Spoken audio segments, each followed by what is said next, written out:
when it comes to YouTube, you have like what you could call like unicorn videos, right? These are the video that makes your channel go. Yep. And I've always been waiting for that one video that's just going to pop off. And this was clearly for me. I thought this is going to be it.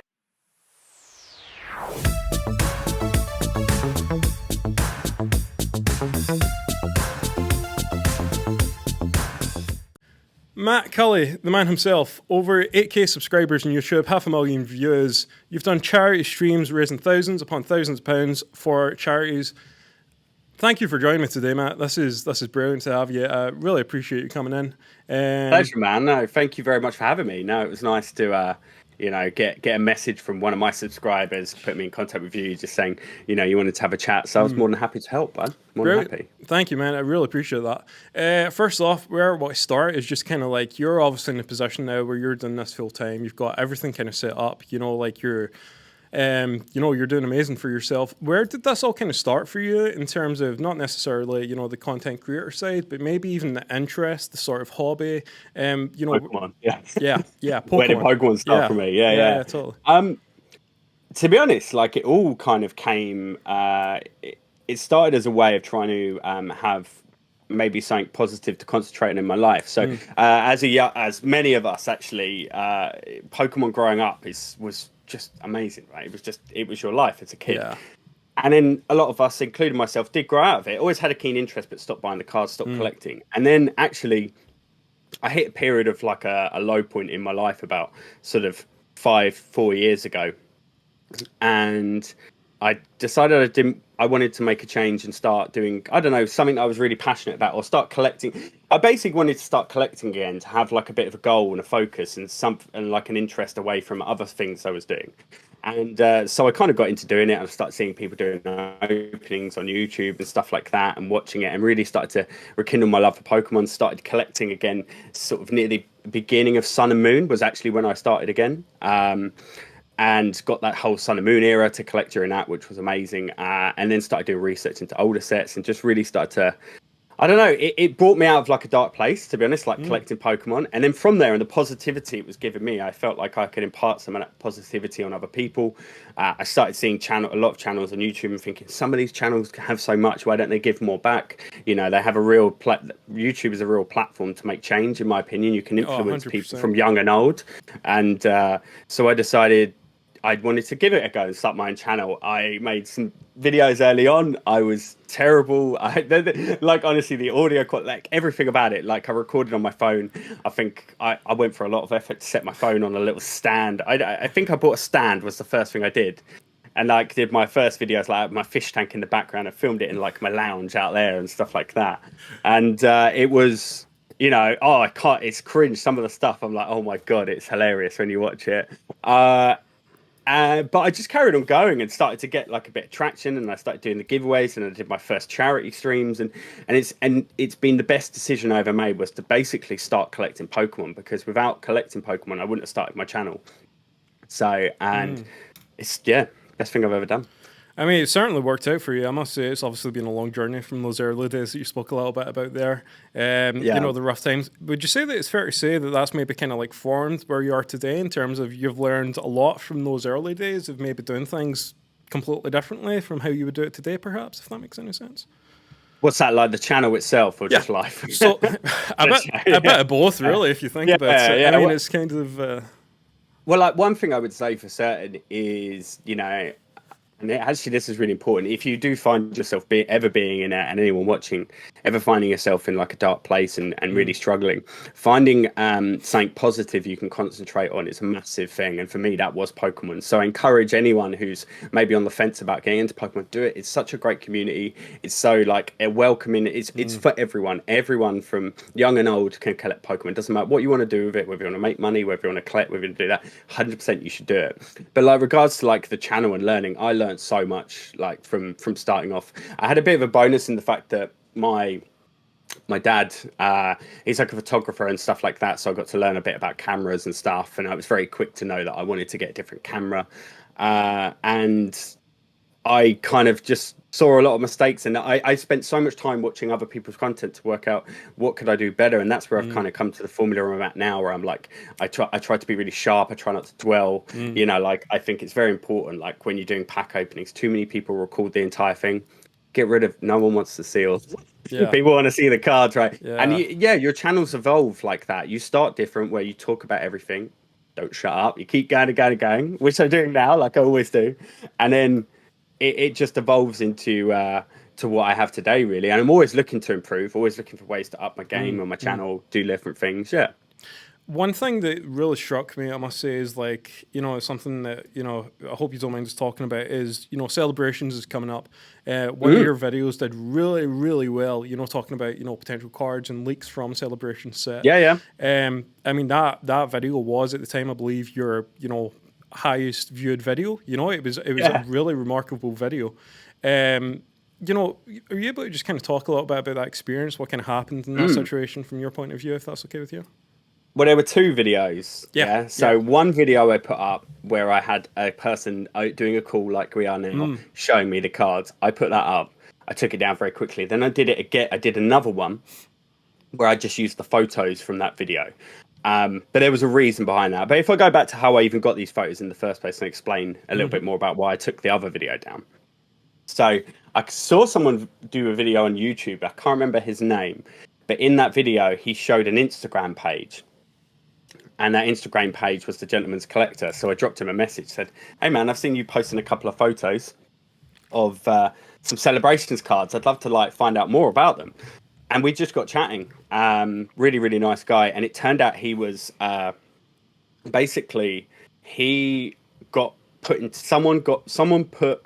So someone had these cards from someone else, and then that person got put in touch with the Gentleman's Collector to help them like sell the cards, right? You know, these were just early released and stuff like that, and leaks like this happen like all the time. So nothing was really thought too much untoward, other than they've been ended up coming out of a factory, or even Pokemon releasing themselves. I don't know. We didn't really know at the time. And he never had the cards when I was first talking to him. He just got photos from the guy, but he persuaded the guy to actually send him some cards. And that's when, as soon as he got them in hand, we were like, he said, "I'll give you first access to actually see these cards properly." Oh Yeah. my Because we got gosh. chatting about it. And I was like, "Oh yeah, 100%, and we did a video call, and bam, he had like the base set Charizards, and like he only showed, I think there was like four of them actually that he had, not just the one and stuff like that. But they weren't actually his cards, he Sure. was just Yeah. showing them on Yeah. behalf of someone else. Um, and we did this video, and I thought, oh, it's amazing, and it was, and the video went up, right, and I got it up because I wanted to be the first. So I was like, bang, get it up there. This is the moment, because when it comes to YouTube, you have like what you could call like unicorn videos, right? Mm, These are the video that makes your channel go. yep. And I've always been waiting for that one video that's just going to pop off. And this was clearly for me. I thought this is going to be it, so I needed to get that video out there and show these cards. Like, I was excited about anyone else. I just can't wait for this set. I was like, oh my god, some of these cards are incredible. Anyway, we did the video. We put the video up, and it was great. Went really, really well. And then it hit a moment, and Twitter page, Mm, yeah. who probably everyone knows, put a tweet out about my video. Basically, pretty like salty about the video, and how it's got to be some special kind of stupid or something or other, and really went off on my video. And because of that, all of a sudden, that about 2-3 minutes after that tweet went out, my YouTube video started getting everyone telling me I'm going to get sued, blah blah blah. The list of like comments just changed, and there was like a switch between positivity and excitement for these cards, right, which is good, to pure negativity. And then it slowed down, but during that period, the guy that was in the video with me started getting like death threats, really abusive messages on his Instagram, and it was brutal. And as much as it's great to get content and make something, like, there's a lot of people that would have left that video up there. Sure.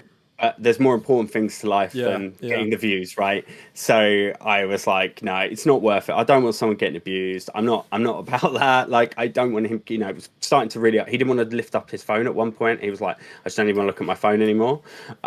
So I took it down. and we sort of moved on. And I had loads of friends going, "Man, you should keep it up." I was like, "No, I just, I can't, I Yeah, can't." yeah. And anyway, Kind so of. that kind of led to that, and it led me to the next one where I thought, I'll do it again and just do some photos and talk about the cards. And that did great. And that's, yeah, like you say, 70 odd thousand views, and Yeah. it's my best video so far. So There's a couple of things that kind of struck me about that whole incident. Obviously, you yourself talking about your sort of your past there where you kind of maybe struggled a little bit.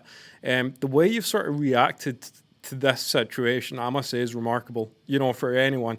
I think it's incredible. I remember you did your live stream after that, which was completely transparent and open, asking answering any questions from any of your subscribers or viewers about any questions mhm. had about this whole sort of incident and things. I think that was very well put. The way you kind of handled all and things.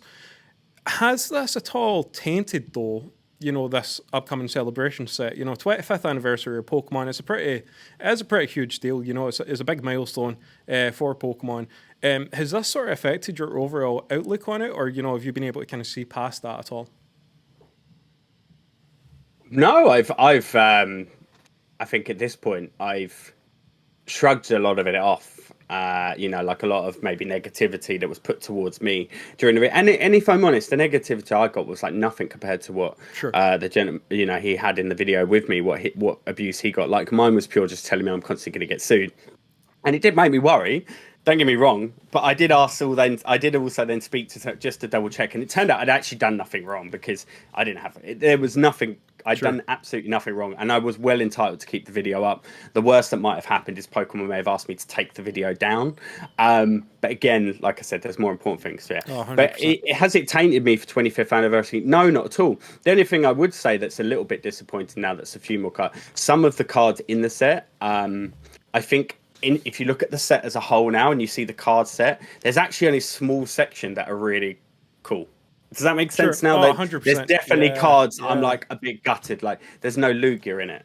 Yeah. I think it just got announced that there's going to be a Cleffa in that card, like from Neo Genesis or Neo Destiny. Like I don't know why. And I think it was the Cleffa's a promo card, if I I'm not think that mistaken. Cleffa card, if it's the one I'm thinking of, is pretty sought after. I think it does hold, for whatever reason, I don't know why, if it is the Cleffa card I'm thinking of, that holds a little bit of value in there. So I don't know if Mm. maybe they're just looking if No it Neo, felt like, no Neo Lugia though, is it? no, a hundred you know, percent. like I'm yeah, definitely, I think if I could have picked the list of cards, there's a lot of those cards in there. I'm like, yeah, I definitely would have had, but there's a lot of cards that I think I've missed out because as it stands, I still don't believe there's a tag team card in there. From which I was really expecting to see, like the Pikachu and Zekrom within that set. Doesn't look like we're actually now going to see that, unless the classic collection is bigger than what they've made out. sure, Unless it's not 25, unless it's 50, maybe we don't know. There's actually more of them. I'm sure more will come out in the coming days. It literally releases in what yeah, 3 weeks, yeah. We're not far like away that. now. I have to. It's getting close.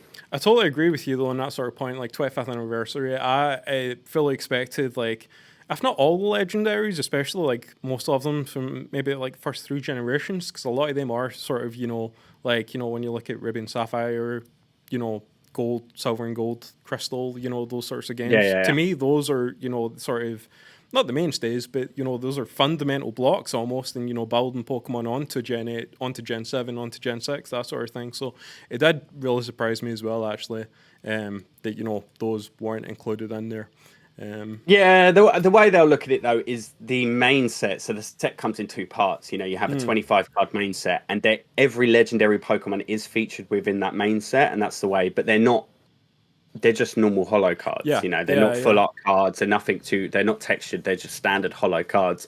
I think people wanted to see more in the classic collection part, some of those cards reprinted. Mm, I still can't go over the Lugia being like elbowed out. I think everyone is desperate. I know in the build up for 25th anniversary, the set that I really would have loved to have seen was them do a Neo Evolutions, and that was what a lot of oh, people thought they might do is reprint the Neo era as a booster yeah. set, like a full main set.